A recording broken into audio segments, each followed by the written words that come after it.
Coba ajarin gaya mukulnya. Coba, silakan. Ayo kita belajar. Ini pakai baju gamis gak apa-apa ya? Ya. Ayo. Ini jab. Mengukur jarak sama untuk apa namanya untuk kagetin. Saya nggak mau dekat-dekat. Coba. Hup. Pukulan bomnya itu ada di strike-nya ini biasanya. Oh, jadi itu mengelabui lawan. Untuk mengelabuin. Lawan, kemudian yang berikutnya justru itu yang bahaya. Iya. Coba gimana? Ih, kalau itu mukul beduk kayaknya sampai pecah robek tuh ya. Keras banget. Coba. Tunjukin jurusnya sendiri aja deh.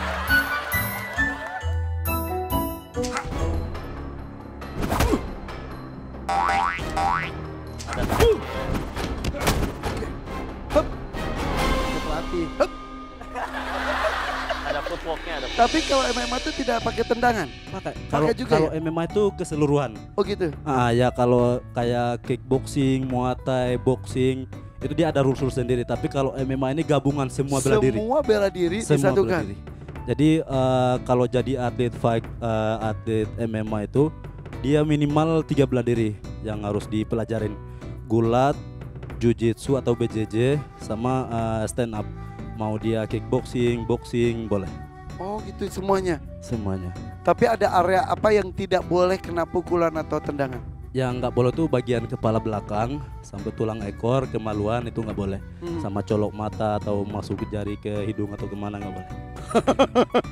Bantuin mobil gitu nggak boleh ya? Nggak boleh. Itu pelanggaran.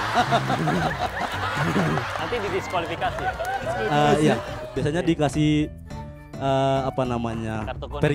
peringatan kartu kuning baru Ada diskualifikasi. kartu kuningnya juga. Kartu kuningnya juga. Kalau sudah mukul orang pas sudah selesai ada perasaan bersalah nggak sih? Aduh maaf banget ya saya mah gitu. Kadang ada sih kalau lihat lawan kita tuh udah parah gitu, umpamanya masuk rumah sakit entah patah tulang, giginya copot, itu kadang ada rasa kayak gitu gitu. Tapi ya mau kayak gitu Profesionalnya seperti itu ya. Profesional udah kayak gitu, kita udah sama-sama latihan kontrak juga kan jadi. Iya. Wah tapi luar biasa ya. Tapi Mbak, perasaan kan sudah biasa berhadapan bertarung. Pernah nangis nggak? Dipukul orang pernah nangis nggak?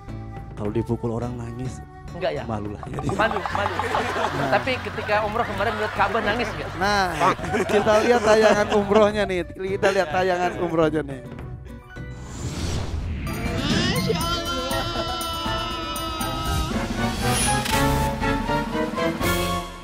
Pagi ini dapat momen pada saat payungnya lagi kebuka tuh. Seperti ini kondisinya apa? Masya Allah. Masya Allah.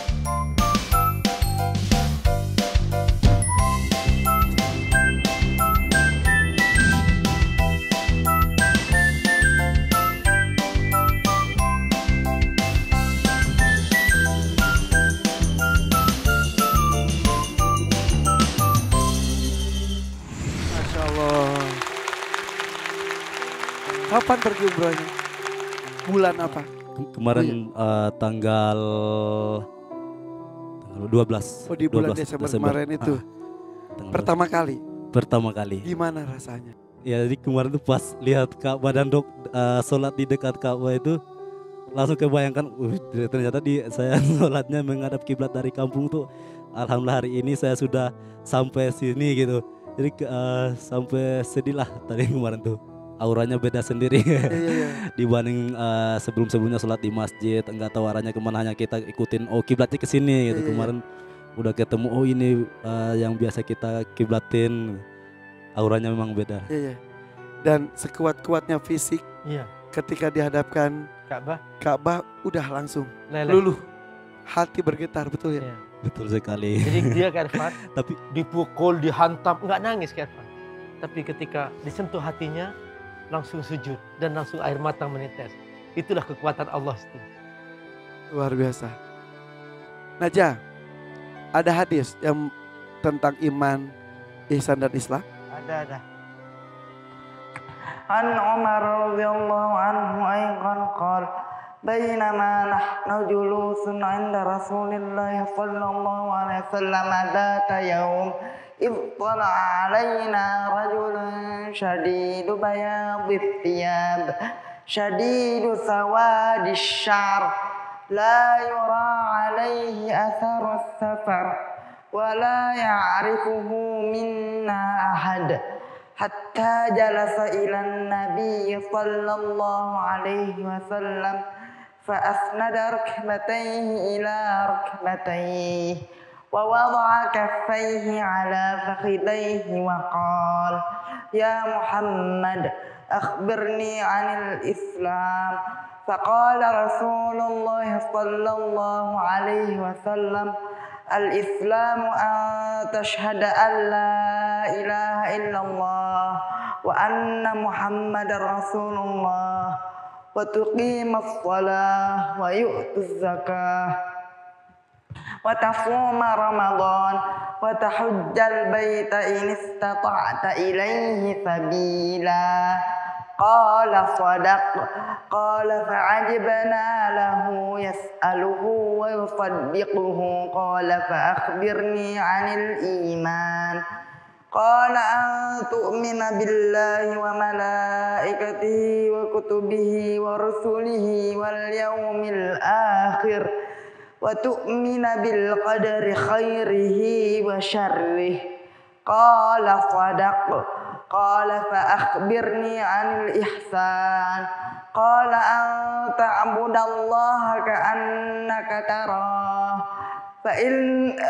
فإن لم تكن تراه فإنه يراك قال فأخبرني عن الساعة قال ما المسؤول عنها بأعلم من السائل قال فأخبرني عن أماراتها قال أن تلد الأمة ربتها وأن ترى الحفاة العراة العالة رعاء الشاة يتطاولون في البنيان ثم انطلق فلبثت مليا ثم قال يا عمر أتدري من السائل قلت الله ورسوله أعلم قال فإنه جبريل أتاكم يعلمكم دينكم. Panjang sekali, Bi. Iya. Abinya Hamzah juga hafal dan itu panjang sekali memang. Ya, alhamdulillah tapi beliau hafal lebih bagus daripada saya. Luar biasa. Kok dari hadis tadi, dari cerita Abang Ihsan tadi juga, ternyata iman itu bisa menggetarkan hati kita ya ketika ada Allah, Muhammad, segala macam. Makanya ini jadi sesuatu yang paling mahal, Kak Irfan. Suka ada yang nanya kayak gini ya, kalau misalkan ada orang minta jodoh, mohon maaf bukan matain semangat, masih ada peluang dia meninggal belum sempat nikah tanpa jodoh, belum tentu dikabul. Ada orang minta kaya, juga ada yang nggak akan pernah ngerasain kaya sampai ke wafatnya. Bukan berarti Allah pelit, karena Allah memang tahu ini orang kaya bakal ngaco, ada yang ditahan. Ada juga memang yang memang dia minta sehat, masa minta sehat aja nggak dikabul ya Allah. Tapi akan ada orang yang sampai wafatnya dia terus sakit, nggak pernah ngerasain sembuh. Bukan karena Allah nggak sanggup ngabulin, tapi akan ada hari di mana yang sakit itu bersyukur. Alhamdulillah saya yang sakit ya Allah. Gara-gara sakit itu boro-boro bisa maksiat. Tiap hari cuma nahan sakit sambil zikir. Dia pasti lebih terjamin surganya daripada yang sehat tapi maksiat. Tapi ada satu doa yang kalau kita minta, pasti Allah kabul. Salah satunya itu adalah doa minta iman, minta hidayah. Makanya mudah-mudahan semua yang nonton, coba nanti malam bangun, sendirian, gak ada siapa-siapa, di hadapan Allah berdoa ngaku, ya Allah ini hambamu pulang ke hadapanmu ya Allah. Tahu banyak dosanya, tahu banyak salahnya. Tapi yang hamba tahu, engkau gak pernah benci pendosa, engkau cuma benci dosanya. Kalau engkau izinkan hamba memohon hari ini, ya Allah hamba minta diberikan hidayah, diberikan iman. Karena kalau udah sampai iman yang dikasih, hidayah yang dikasih, kita mau hidupnya kayak gimana aja selalu nemu cara buat bahagia. Tapi kalau nggak ada itu yang dikasih, izin ya, para maling negara ini koruptor. Sebelum korupsi udah kaya kok, kenapa masih nyolong?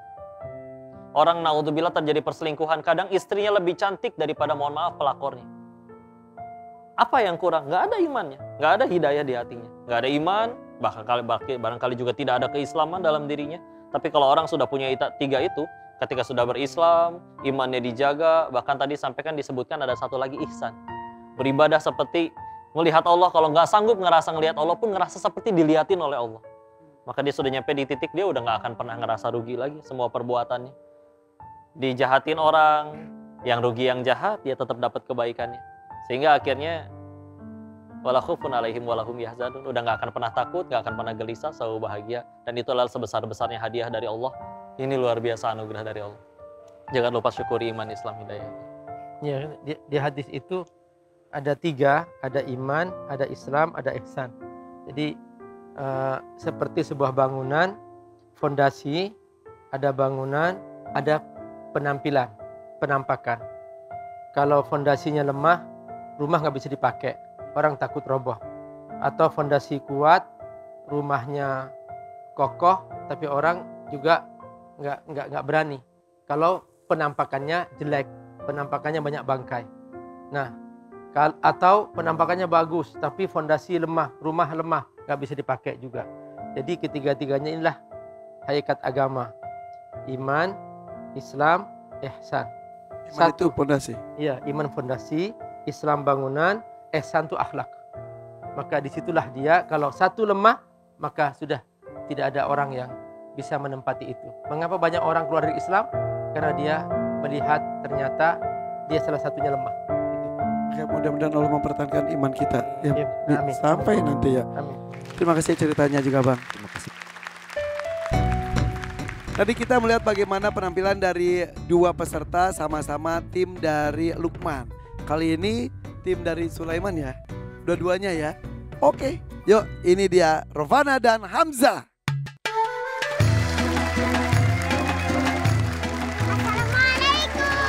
Waalaikumsalam warahmatullahi wabarakatuh. Royana ini 8 tahun dari Malang, hafalannya 10 juz. Dan Hamzah 6 tahun dari Tangerang ke Mesir, balik lagi Tangerang ya, 3 juz. Oke, Royana, Hamzah harus semangat ya. Oke, nah kali ini Kak Irfan akan mengajak kalian bertemu dengan induk dinosaurus yang baru bertelur. Nah, untuk mengetahui dinosaurusnya itu milik siapa, dipelihara oleh siapa, coba kita suit dulu. Siap ya? Gunting, batu, kertas ya. Di Mesir ada gunting, batu, kertas? Oh tidak ada, benar. Ada pasir, kaktus, sama batu ya. Gunting, batu, kertas, siap. 1, gunting, batu, kertas. Sama 1, 2, gunting, batu, kertas. Iya, nih gunting deh kainnya ya, kertasnya. Berarti kamu yang memilih duluan ya. Oke, kita lihat ke belakang, Mana induk dinosaurusnya nih? Tuh, ada pterodaktil sama brontosaurus yang di bawah. Yang di atas bisa terbang, yang di bawah lehernya yang panjang. Hamzah, mau pilih dinosaurus yang atas atau yang bawah? Bawah. Yang bawah ya? Yang lehernya panjang ya? Ya. Iya, coba. Kira-kira telurnya itu alkolam atau alhakoh ya? Coba kita persilakan induk dino, temukan telurmu. Jalan. Oh, yang orange kemana, yang itu kemana? Oh, ternyata pilihan dari Hamzah itu adalah al-haqqah. Sementara berarti Royana harus al-qolam ya. Kamu al-qolam, kamu al-haqqah. Ya, lihat ke depan. Apakah kalian berdua sudah siap? Insya Allah siap. Insya Allah mereka sudah siap.